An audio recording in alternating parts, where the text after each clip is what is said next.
The Living History Project by Christine O'Neill.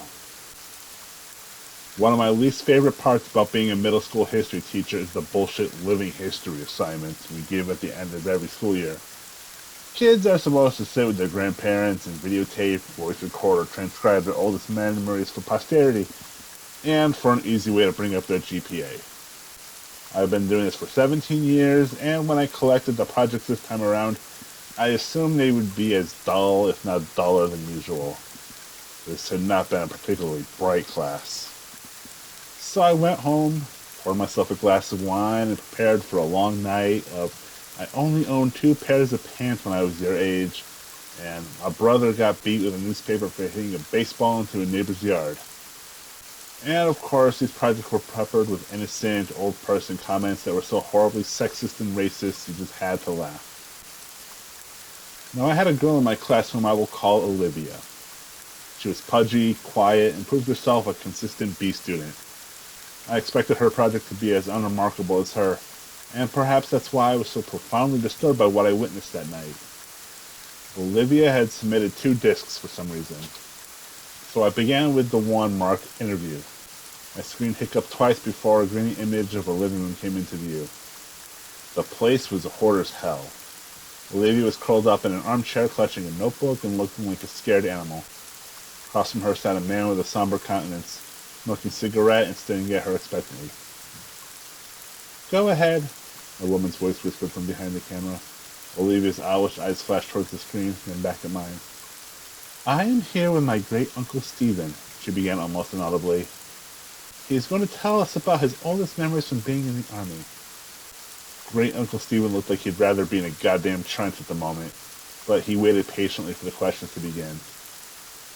Not surprisingly, Olivia read verbatim from the suggested questions she had handed out to the students. He answered her curtly. Once or twice I heard her mother whisper, "Speak up, Olivia," from behind the camera. Typical boring shit. So I was intrigued when Olivia set down a notebook and asked, "Did you like being in the Army?" That was totally off script. Great Uncle Stephen emitted a chain smoker's wheeze. "Nope. Got to get out of my town, though." "Where did you go?" "Balkans." "Uh-huh," she said. I doubted she knew where the Balkans were, and my suspicion was confirmed when she asked, "Is Balkans very different from here?" "Yes." I'm clear to throat from behind the camera, perhaps encouraging Great Uncle Stephen to be a little more forthcoming. But Olivia seemed genuinely interested. "Uncle Stephen," she asked, "what is your very worst memory from the Army?" The old man crushed his cigarette in the ashtray and then slowly lifted himself out of his chair. "I'll be back," he mumbled. The camera cut off. When the screen flashed back on, everything was the same except Great Uncle Stephen had several pieces of paper and plastic sleeves laid atop all the crap sitting on his coffee table. One he held in his hand. "I was a kid when I enlisted," he said, looking at Olivia. "Your brother's age," he told her. Olivia nodded. "I never saw combat. Both of my deployments were to cities in Eastern Europe that had been destroyed by civil wars. Everything was a mess. I felt like a janitor for fuck's sake." Great Uncle Stephen sighed and looked at his paper. "My unit was assigned to a school that had been obliterated by all the violence. Broken windows, caved-in rooms, and for some reason, the part that got to me the most was that the school had been like this for years before he got there. No one had lifted a finger to fix it. I saw kids walk by on their way to go beg for money or whatever shit they did." The camera dipped towards the floor as I heard Mom whisper harshly at Great Uncle Stephen. I couldn't make out what she was saying, but it wasn't hard to imagine. "You want to hear this goddamn story or not?" I heard him bark in response. "And you better let me tell how I want." "Mom," Olivia chimed, "please stop interrupting." "Are you presenting this in front of your class?" "No, Mom. We're just handing it to the teacher." "I'm sure he's heard the word shit before," Great Uncle Stephen contributed helpfully. I wasn't he, as a matter of fact, but other than that, the statement was accurate. The camera was lifted, and after a couple of blurry focus adjustments, the shot was the same as before. "I'm talking too much anyway," he grumbled. He lifted the piece of paper in his hand close to his face. "In the basement, I found this letter. I didn't know what it said, but I had a buddy of mine translate it, so I'm going to read it now. and I'll tell you what I saw in the basement.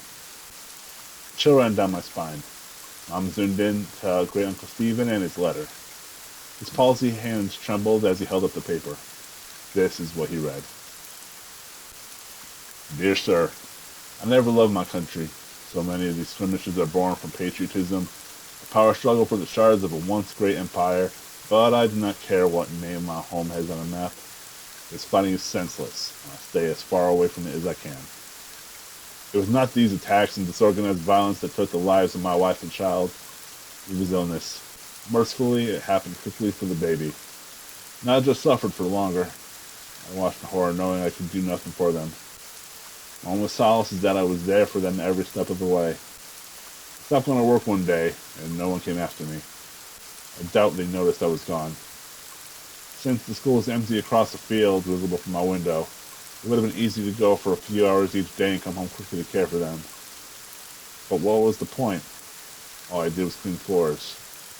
I was as useless to the world as I was to my family. I tried to take Nadja to the hospital, but the journey was too long and taxing. I brought her home and she died that night. After Nadja and the baby were gone, well, I don't remember much. I didn't leave my hovel, barely ate and slept, thought many times of taking my own life. Tempting though it was, I felt paralyzed by my own helplessness. The one thing that kept me sane was my radio. I never turned it off once. Even though I didn't listen to the words being said, in fact the channel I got the clearest was in English, I think, which I don't speak a lick of. But the voices, the music, and the true knowledge that life existed beyond this violent city sustained me. I have no idea how much time passed before I saw the light of my day again. I have no idea how much time passed before I saw the light of day again. I was dizzy from hunger, so finding food was my priority. My radio came with me, of course. Since I first holed myself up, it has gone everywhere with me. It talks to me as I sleep and as I wake. I don't know what it's saying, but I know I would die without it. Once I had some water and food, it occurred to me that the only thing left to do was go back to work. So I did. The following morning, I simply returned to the school where I was a janitor and got back to work. Nobody made a big deal of it. Like I said, Nadja had been sick for a long time, and those who worked at the school knew it. I appreciate that no one has pestered me to come back to work during the hardest days of my life. Teachers never said much to me, but we smiled at each other in the halls, and that mutual respect was perhaps the reason I decided to come back at all. The place had gone to the dogs without me, so I simply grabbed my broom and rags from my closet and set to cleaning. Everyone was grateful to have me back. I know. And the best part is that nobody minds my radio. I bring it with me everywhere and keep the volume low enough not to disturb the students. No one has ever complained. In fact, I suspect they like it. The schoolhouse is not very big, but does require a lot of maintenance. The floors are always sticky and stained, so I spend most of my time mopping. Kids make messes. I guess that's why I'm still in business. Sometimes I have to move things around to make sure I get every spot on the floor beautiful and clean, but I take pride in that. And the repairs. The school always needs tune-ups here and there, and I'm happy to help. Some days I'm reconstructing a desk that broke as I whistle along with the radio. Other times I handle more serious structural issues. Days when I have work like this, I feel truly instrumental, like a cog in a larger machine.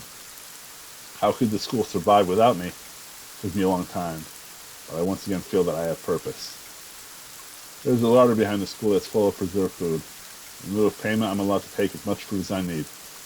That arrangement is fine. It's what I do with money anyway. I used to bring the food back to my home, just when filled away from the school. But when I started sleeping in the basement, no one seemed to notice. The school is special to me and I cannot leave it unguarded.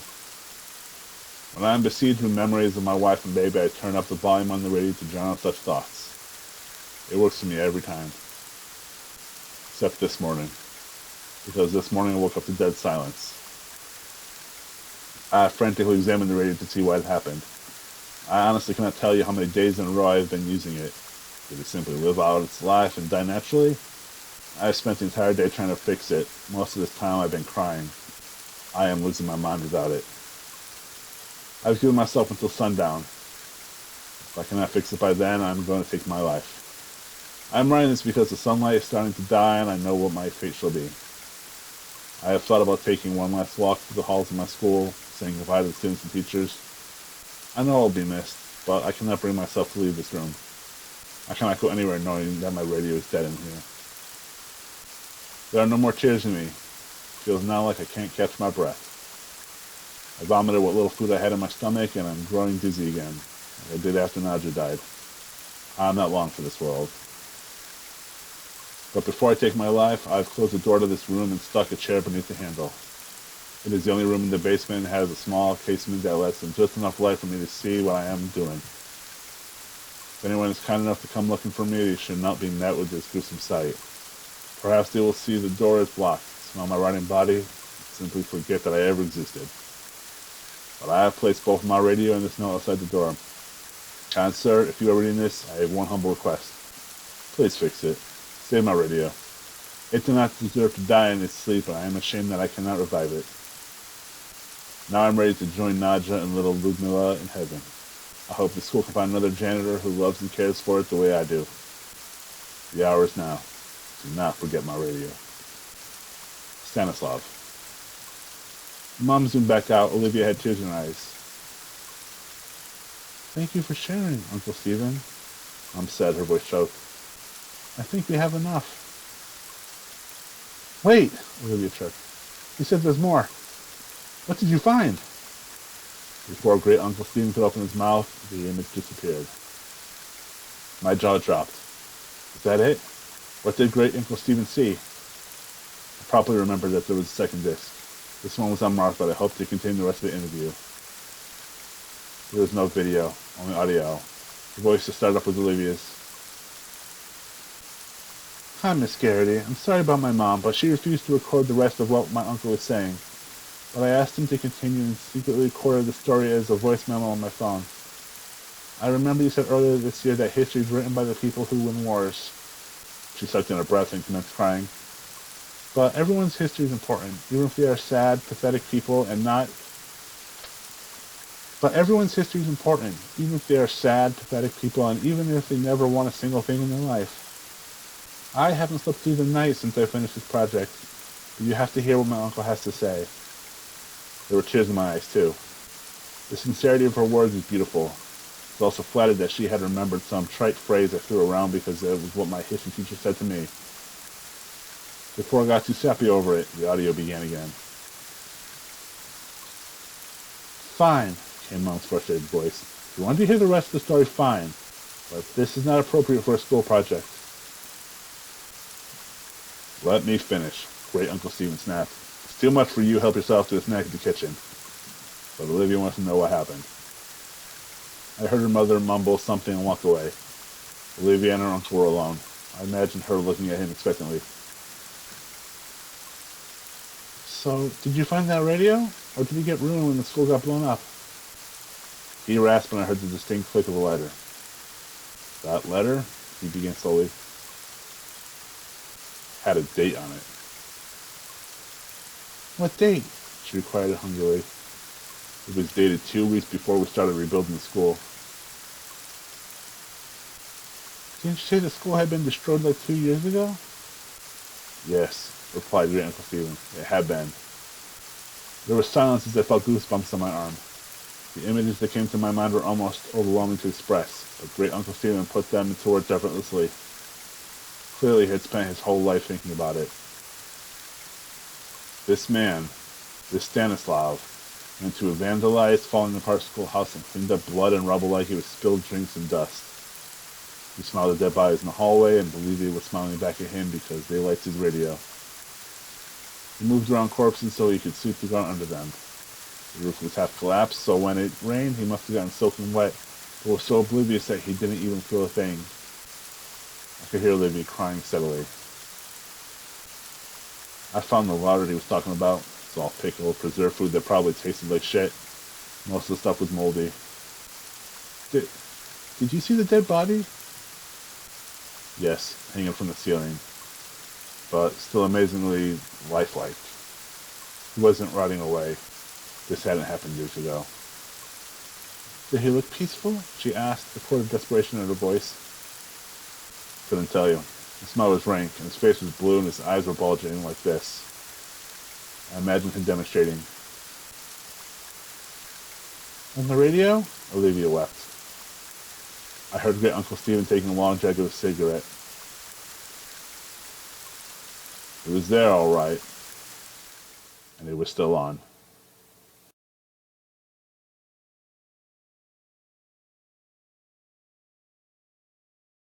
Julia Lagarge. A few years ago, I was spending some time with friends exploring old, supposedly haunted places.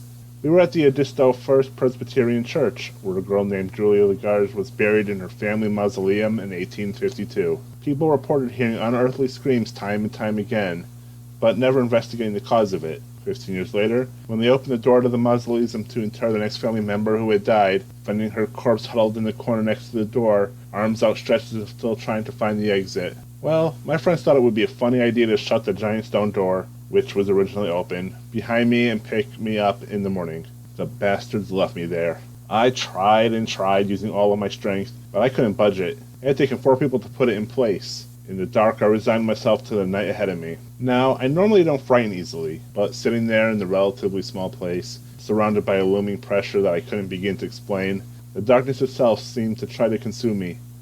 From all around it felt like weight was pressing against my skin, making even breathing hard. I sat in the dark for what must have been hours. Then I heard the scratches. They were faint at first. I was sure it was my imagination, but soon they became more and more frantic as time passed. I huddled up in one of the corners farthest from the door and tried to cover my ears, but nothing could stop the growing cacophony. This all may have lasted for a few minutes, but each second was an unbearable eternity. Then a loud scream echoed through the darkness. It was a wail of unrestrained pain and fear. The scratching stopped. For the first time I could distinctly make out the sound of a girl sobbing to herself, the pitiful gasping of one without a shred of hope left. I felt such sorrow at the moment, such pain. I think I forgot how to be afraid. In my heart all her suffering seemed to resonate. Inexplicably I found myself apologizing aloud for everything that had happened to her. Hell, part of me wanted to reach out and feel for a body to hug, but I couldn't bring myself to do it for fear that I would truly find one. I don't know whether or not she heard me or was even aware of my presence. The sobbing continued, and I could again hear fingers against the stone slab that was the tomb door. I fell asleep at some point, which I felt was a merciful gift from the fates. I'm not sure how long I was out, but I was woken by a loud and powerful thud as the door slammed against the ground outside. I could tell from the light gray outside that daybreak was near, so I must have slept for at least a few hours. I stumbled outside and went to a small unlocked prayer house. I think previously it was a segregated mini church, but regardless, I leaned against the door and waited nervously until my friends arrived. I approached them as they clustered around the fallen door. 2 of them were kneeling next to it with faces of shock. There were bloody streaks covering the interior of the door, some with light scratches from fingernails, many without. I think now that she must have shrieked when they broke away from her hands, but I can't be sure. At first they looked to me, then checked my hands, then nervously glanced at one another. I was rightfully pissed with them and told them every detail about what. At first they looked to me, then checked my hands, and nervously glanced at one another. I was rightfully pissed with them and told them every detail of what I remembered, wanting them to know what I had been put through. Finally, after I gradually got into the car and we started to head back, someone spoke up. My friend said to me, "We were afraid to say anything, but look at your face." I later found out that many times people had tried to permanently seal the entrance to the mausoleum, including enough heavy locks and chains that it would require heavy equipment to remove it, only to have it found torn open with the door lying on the ground once more. This was in the 1980s, the last attempt of many through the decades. It seemed like some force was ensuring that it was impossible to ever repeat the mistakes of the past. This is something I am understandably quite grateful for, but to this very day I am chilled to the bone when I think of what happened that night. When I reached from the back seat and adjusted the rearview mirror, I saw that there was blood caked on my face. Just like the streaks upon the stone slab, there were dark red lines on either side, as if someone had gently cradled my face with torn fingers that had slept that night, feeling the warmth of another for the first time in over 100 years. Family Roots by Michael Page.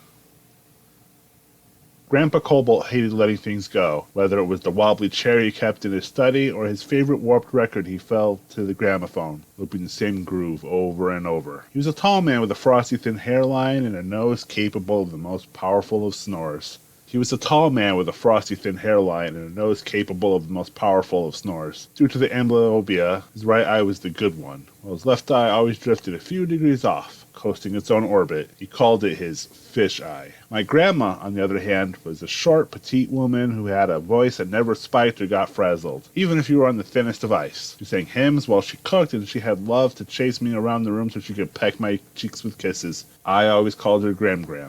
Creative, I know.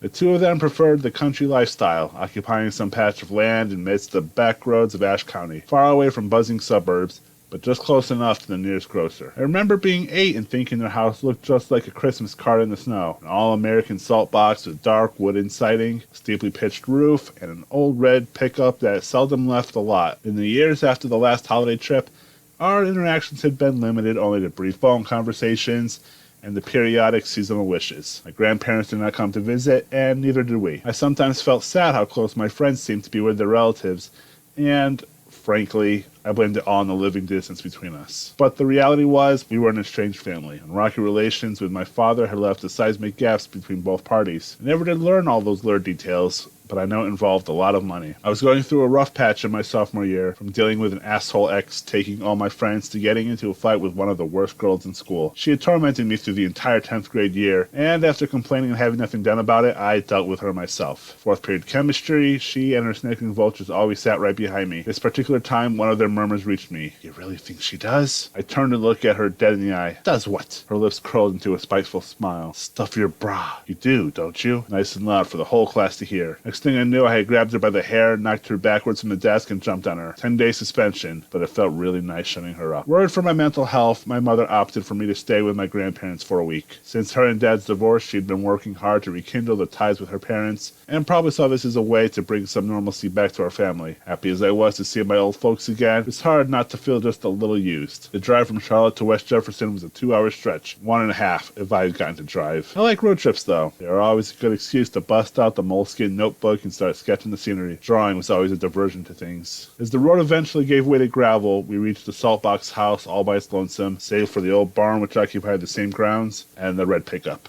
Course. Gram was the first to greet us at the door, her small, delicate eyes widening behind her spectacles. She was wearing a cornflower blue turtleneck. Oh my, she gasped, gently cupping my shoulders with her thin hands.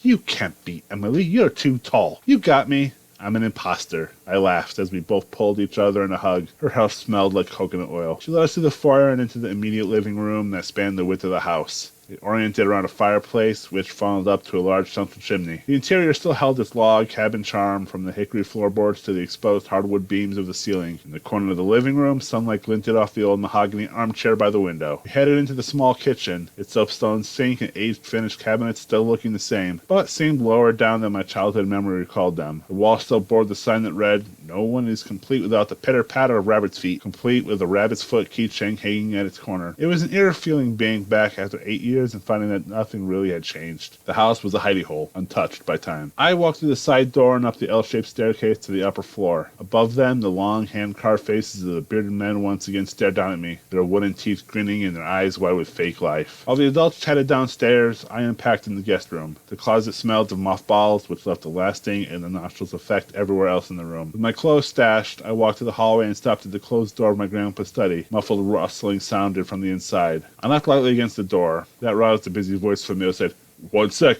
Oh, no, just come in." I peeked briefly inside and then let myself in. The blinds were closed and the dark space was lit only by a desk lamp. Beneath it, Grandpa Cobalt's head was bent forward towards his desk, a pocket knife in his hand slicing carefully at a piece of wood. Chips and fuzzy shavings perforated the workspace as he whittled more of its shape down to a fishy outline. "You can grab the light," he said, clearing his throat as his good eye left the project. Although his voice was a cheerful one, his lips remained curled in a permanent, dignified expression. I flicked the switch, lighting the rest of his office up. It was exactly how you'd picture a fisherman's office to be. An old big mouth Billy Bass mounted on the wall, bio-themed knickknacks lining the shelves, and pinned just above the old gramophone, a wide hanger of fishing lures, all carved and painted by Grandpa himself. His surroundings hadn't changed since I'd met last. The chair lightly teetered as he left it and clapped a firm arm around me. "Been too long, pal. Bar's been cooking up something special for you guys." "Can't wait for that."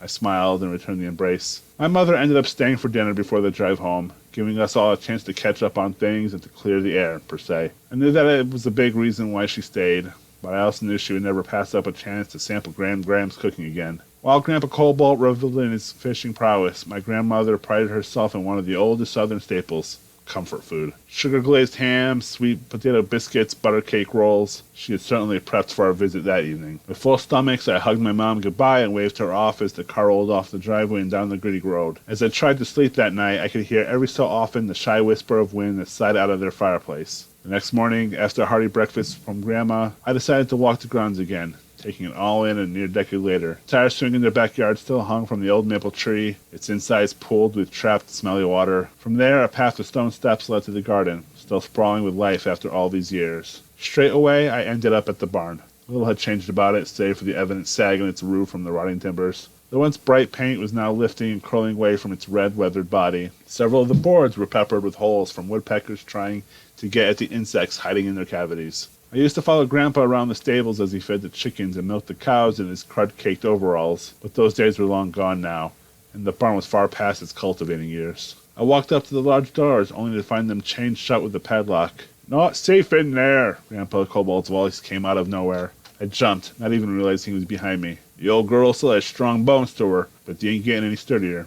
Best steer clear." "Why do you keep it around, then?" I asked, which only made him smirk and look away. The rest of the day played out smoothly, with me exploring a few trails near the house and then helping chop and stack firewood. I was lousy at it, and by the third X drop I asked if we were done yet. That gave Grandpa a good, whistly laugh. "If you want to freeze to death," he cackled. The day after that, I drew a sketch of the barn in my notebook, watched some old movies, and helped Gram do some weeding in her garden. Sure, it was nice being helpful for my grandparents, but honestly speaking, it was mostly trying to keep myself busy so my brain wouldn't shrivel from boredom. A spotty area had fizzled my cell phone service to nothing. The only books that I'd thought to bring were ones I'd read countless times before. Every so often, when I was walking the hall, I'd catch a whiff of something floating around the house, something other than the mothball scent in the closets and on the furniture, something that smelled of earth, almost like dirt. But before I could start to trace it, the scent had already evaporated. The third day that I was there, Grandpa showed me his favorite fishing spot, a stream that flowed under a short wooden bridge. The two of us sat on the bank with the folding chairs we brought. As he cast out a line, I focused on drawing the circling dragonflies and the skating skitterbugs.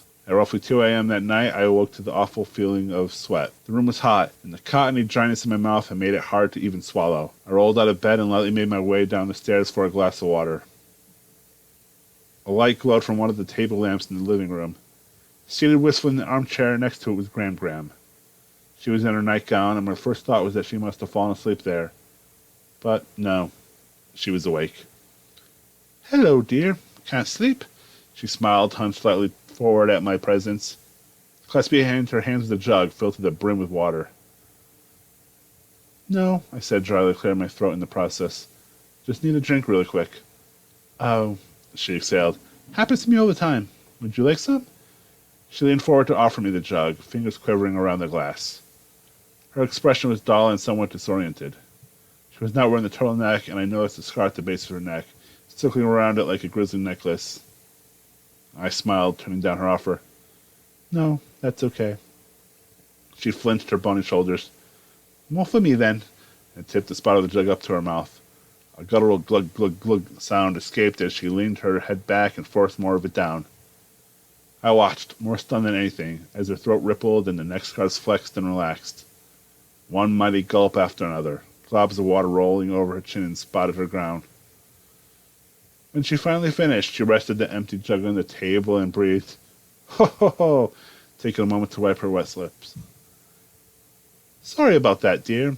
I get pretty dried out at night, too." A dull expression returned. "Do you want to see?" she asked, her voice dripping. Before I could answer, or even probably soak up the question, she gripped the ring finger on the left hand and bent it backwards. A muffled pop sounded under the skin as the finger snapped back and touched the top of her wrist. "Grandma!" I shouted as the insides clenched all at once. She did it again, this time pulling her index back like a railway lever, crunching with bone instead of rust. Despite my horrified reaction, she still stared dimly at me with hollow eyes, torquing 2 more fingers out of place, snapping them like dried gems. "Grandma, please! Please stop it!" I pleaded. Footfalls sounded down the stairs. Grandpa Cobalt rushed in, barefoot, in his plaid pajamas. He pulled Gram's hands apart and looked back at me pleadingly. I could see he wanted me out of the room before she could do more to herself. I went back upstairs. It was all I think I could do. A minute or two later, I opened the door and peeked into the hallway. Grandpa had brought her up to his study. I could hear drawers being rustled open and closed. Every so often, from the glow beneath the door, a crease of shadow would roll by. Neither of them was speaking on the other side. I lay in bed for some time. Instead of the dryness in my throat keeping me awake, it was now the nauseating sound of fingers being bent and broken. That morning, I made my way downstairs. Gram was once again in her turtleneck and humming another hymn in the kitchen. A choir of eggs harmonized in the frying pan. "Good morning, hun." She smiled briefly, but then turned away, uncomfortably. She looked to be in a struggle, cooking with her right hand, the dominant one now immobilized in a splint. "Grandpa says that I scared you last night. I'm so sorry. I should have told you about my sleeping condition. If only you didn't have to witness it." I moved to help her. "No, it's okay, really. I just hope that you're all right." "Oh, yes," she laughed, flaunting her brace. "It's nothing that I'm not already used to." Even though it gave me some answer for what happened, it still didn't quite add up in my mind. She acknowledged me when I came downstairs, spoke to me even. Despite her clearly not acting like herself, was it really possible to be so dead asleep you couldn't feel your joints snapping apart? Because you were the one doing it? I wanted to believe her. I really did. But it was a hard pill to swallow, even with all that water. Most of the time, the best place to find her was in the living room, where she typically resigned herself to the armchair by the window. That had always been her favorite spot. I remember being little and sitting on her lap as we watched the storm outside, warm coffee in her hand, hot cocoa in mine. Now, though, when she did leave the chair, it was only to put something on the kitchen or refill the glass she always kept close by. But for how much she enjoyed cooking, I don't think I ever saw her actually eat anything the whole time I was there. She just preferred to sit, taking in nothing but water and window sunlight. As I finished a sketch of her from the couch, I soon realized that I'd never seen her blink while she sat there. Not even once. For dinner that evening, I stuck around to help her in the kitchen. I figured she could use the extra hands. I was dressing the potato salad when a sudden crash sounded behind me. A plate had slipped out of her grasp and lay shattered on the floor. She didn't even gasp or sigh about it. She just stood there with her head tilted toward the sharp bits of ceramic. Then, in the same instant, she crunched over them, grabbing another plate, and continued with her task, not acknowledging what had happened whatsoever.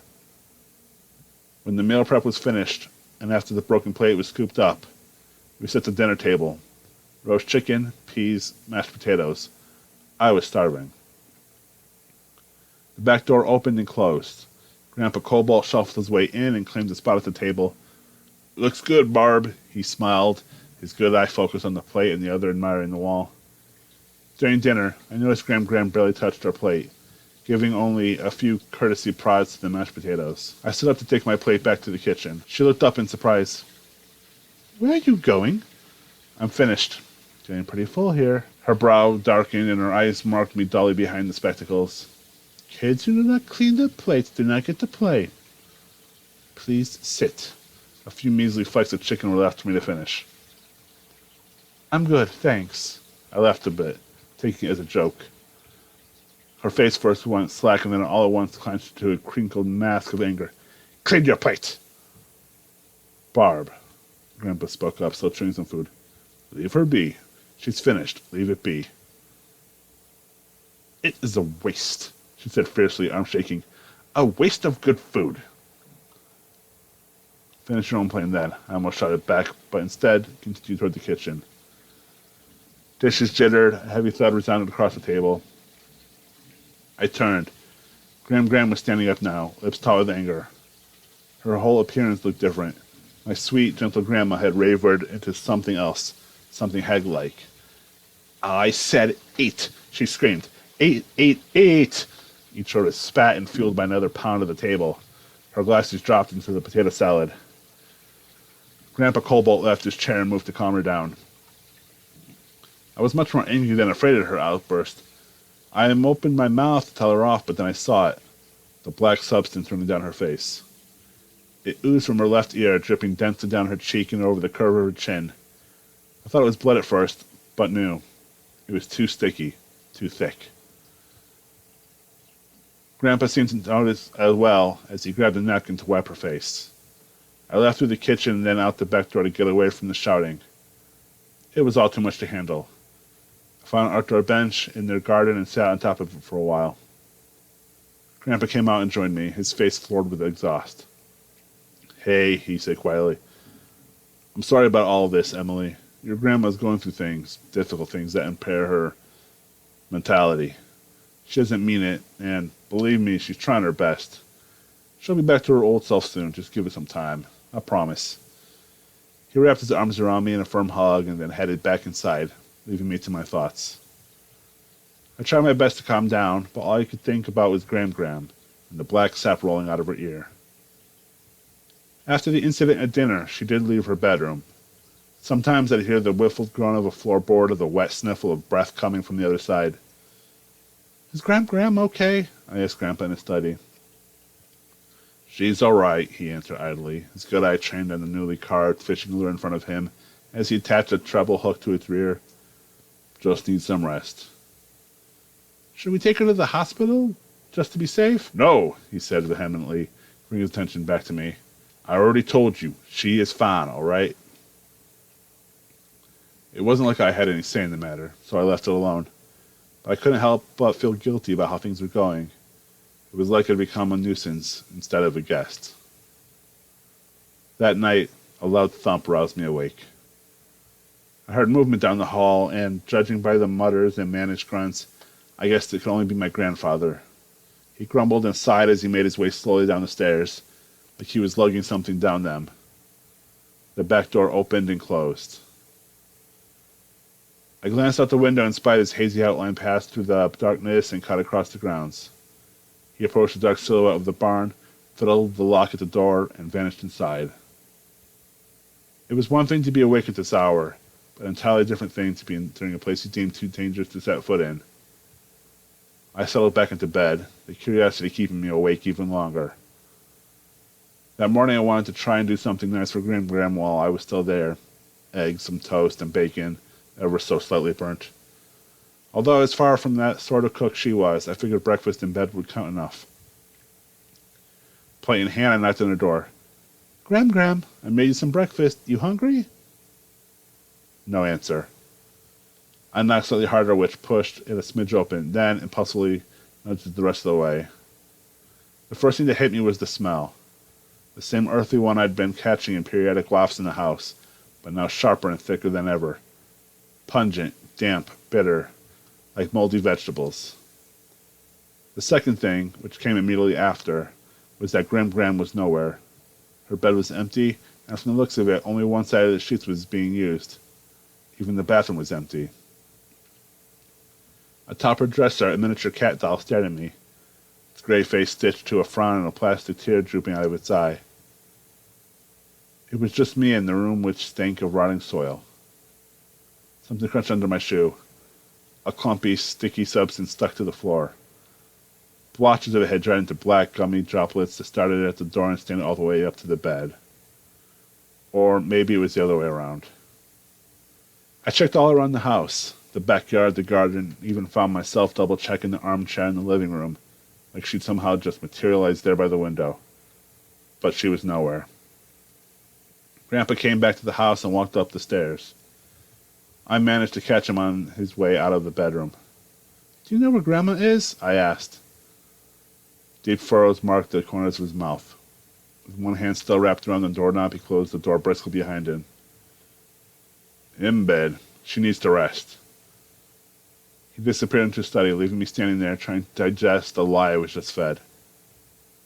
That night I heard him stir once more again to the lower floor, scuttling down each step on quiet feet. From the window I watched as he looked around, unchained the barn door, and slipped inside. But why? What was he hiding? Questions rolled around like rocks in my stomach and made me feel queasy. Grandma was missing, and Grandpa was acting strange.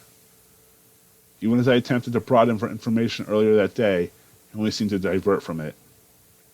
Eye contact was never his strong suit, given the fisheye, but I could tell something was off from his body language. It was like he was trying to squirrel away from the subject entirely. It made him feel nervous, like I was suddenly talking to someone else. A stranger. Check the barn, my God proposed. Wait until he comes back and then sneak out yourself. I thought about that small hole my younger self had discovered on the side of the barn. I wondered if Grandpa ever did manage to patch it up. It had been the easiest way to sneak inside and pet the cows. No doubt it would be a tight fit, but it could be possible. That would at least get me beyond the padlock, and I could be in and out quickly. The thought was provoking, but also curbed by the possibility of what I might find inside there, whatever secret thing he'd been doing. Not only that, if it was really nothing, and I was discovered, it would no doubt hurt Grandpa for suspecting of something so vile. But the trust was gone now. Gram was gone. I waited by the window for some time, not daring to leave the house until I knew he was back indoors. As every single minute passed, so did a rising flux of worry. At last, the door slid open and out he came, returning to the house with an exhausted gait. I listened intently for his shuffling down the hall, and then the grunt of hinges from the bedroom door. When enough silence passed, I cautiously moved down the stairs and out the back door, thankfully without any noise. The air outside woke me and brought me back to the reality of what I was preparing to do. Fear and uncertainty compressed my legs, demanding that I stop, that I really think about this. But I was done second-guessing myself. I pushed on. Insects chirped their ready songs from the brushwood. I circled around the barn's haggard body and, sure enough, found a small hole in its side. Considering that I'd been barely small enough to squeeze through as a kid, there was no chance I'd fit now. I gripped one of the weaker planks near it and gave a hard tug. It would groan from my effort but held firm. I sat on the ground, planting both of my shoes against the timber and yanked again. The nail holding it ripped out like a tooth as the plank gave with a loud snap. I took a few breaths, nerved myself up, and crawled through the winding passage. The air inside was heavy with the smell of old, dusty wood and further thickened with something sharp and familiar. The same odor that lingered in the halls of the house. Only the smell was 1,000 times stronger here. I flicked on my cell phone's flashlight. Cobwebs hung like streamers from the ceiling. The animal pen sat empty of anything but silage and still stunk somewhat of their dung. From one of them, the teeth of an old pitchfork poked dangerously out of the brush. I walked deeper inside, bypassing a tractor beneath a grime-laden tarp, long past its golden years. Beyond the stables, in the far darkened rear of the interior, my light caught the silhouette of something tall and arboreal, a tree, growing right in the haunches of the old barn. From its splayed branches I could make out the dark, grubby shapes of fruit hanging from them. I approached it, more curious than anything about why it was here and why Grandpa wouldn't have just turned it into firewood by now. A bad feeling slithered down my neck. A very bad feeling. Then, as enough dusty light pushed back the darkness, I saw it. All of it. Not a tree, the voice in my head squeaked with a knife-edge terror. The trunk, if you would call it that, was not made of bark, but of a stretched leathery skin. It buckled and folded around the main body, forming the same rows and ridges as a fingertip.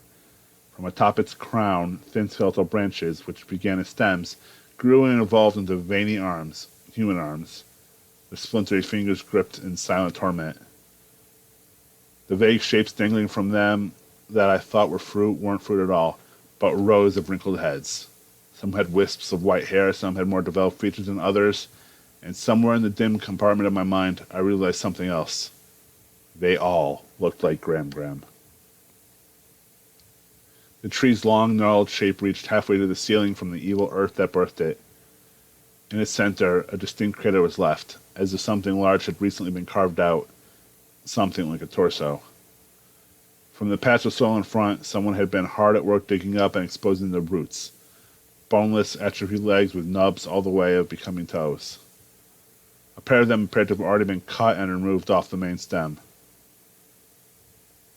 I was now breathing hard, practically panting, trying to find some way to process the gaunt, twisted thing before me. Then, without thinking, I snapped a photo. That was when I heard it, the sound of a chain being fiddled with. I turned on my heel, clambered around a bit before picking one of the stacks of old hay and hiding behind it. The barn door slid open just as I remembered to turn the flashlight off. Overhead lights flickered on and glazed the inner space with a soft yellow glow. Boots made their way inside, thumping over the matted hay. I leaned closer into my hiding spot, straggly bits of straw poking into my cheek. Grandpa Cobalt came into view, approaching the nightmarish thing with a slow, burned-out pace and a few exhaled murmurs. A large empty sack was strung over his shoulder. Taking no notice of me, he maneuvered around to a small workshop in the corner, where a rack of brooms, a shovel, a manure fork, and a stained pruning saw hung in wait. Bypassing those, he first gripped the wooden ladder, situated at the front of the tree thing, and returned for the handsaw. I couldn't look away from him, and the fake air I'd been breathing had started to make me feel lightheaded, like this all truly were just a bad dream. Stepping on a few of the rungs, Grandpa surveyed the hanging heads. Cupping each one by their cheek in his gloved hands, he opened their mouths, checking their teeth. Finally settling on one, he gave a little twist and plucked it like a fat, ripe apple. The selected head went into the bag. He repeated the process for the tangle of arms, looking each of them over. Upon choosing the best two, he brought the saw up to where their collars met with the rest of the trunk and started cutting. The silver fangs chewed through them, producing a wet, grinding sound with each stroke. I pinned my hands over my ears, trying to keep out the noises of the moist, ripping fibers. The arms drooped and dangled from their stems, and, after the split, were quickly fed to the bag. Black sap drained from their stumps. With his bag full of the chosen parts, Grandpa slung it over his shoulder and brought it to the door on the side of the room. It opened to a short, small space where a light hung above a table. A white sheet was draped over it, a vague silhouette shaped beneath it. He closed the door shut behind him. Can't stay here, my thoughts sloshed and finally churned out. Have to go. Have to get out. I cautiously moved towards the way I had come in, planning to cut through the empty pens in order to not be seen. But instead of my foot finding soft earth in my next step, I felt something hard and wooden. A trapdoor. Its frame was dilapidated as the walls around me, and I'm almost certain would have given beneath my weight had I continued. I tried to peer through a gap between its boards, but it was too dark, even with the overhead ruddy lighting. Checking back once more behind me, I faced my phone between the boards and flicked the flashlight on. The cavern lit up, and I had not clamped a hand over my mouth, I would have finally let a scream slip out.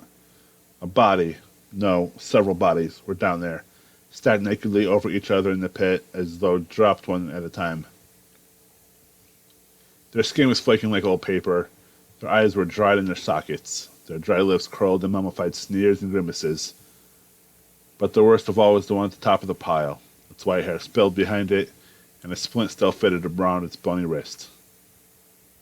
The time between squeezing back through the hole in the wall and running back to my room felt stitched together, split maybe between 2 or 3 blinks.